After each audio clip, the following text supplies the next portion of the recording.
3 ஸ்டேஜஸ்ல இருந்ததுன்னா நல்லா ரெக்கவரி கிடைக்கும்னு சொன்னாங்க. எனக்கு இருந்தது வந்து 3rd ஸ்டேஜ். ரொம்ப நிக்கவே முடியாம, நடக்கவே முடியாத அளவுக்கு பெயின் இருந்தது. I am Mrs. Geeta, 67 years old. I am a retired HM in government high school. எனக்கு நீ பெயின் இருந்தது. அதுக்காக தான் ட்ரீட்மெண்ட்டுக்காக நான் இந்த கிளினிக்கு வந்தேன்.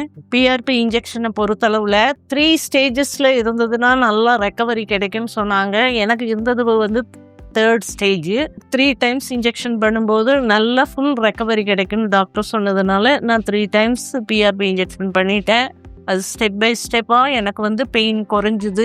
ரொம்ப நிற்கவே முடியாமல், நடக்கவே முடியாத அளவுக்கு பெயின் இருந்தது. அதுக்கப்புறம் பெயின் குறைஞ்சிருக்கு. இப்போ வந்து நான் எக்ஸசைஸ் எல்லாம் பண்ணிட்டு இருக்கிறேன். கம்ப்ளீட்டாக வந்து எனக்கு எக்ஸசைஸ் பண்ணும்போது ஸ்லைட்டாக பெயின் இருக்குது. இன்னும் வாக்கிங் எல்லாம் போனால் இன்னும் நல்லா பெயின் ரெடியூஸ் ஆகி நல்லா நடக்க முடியும் அப்படின்னு சொல்லியிருக்காங்க. இந்த ஹாஸ்பிட்டலை பொறுத்தளவில் எனக்கு வந்து சாட்டிஸ்ஃபேக்ஷனாக இருந்தது.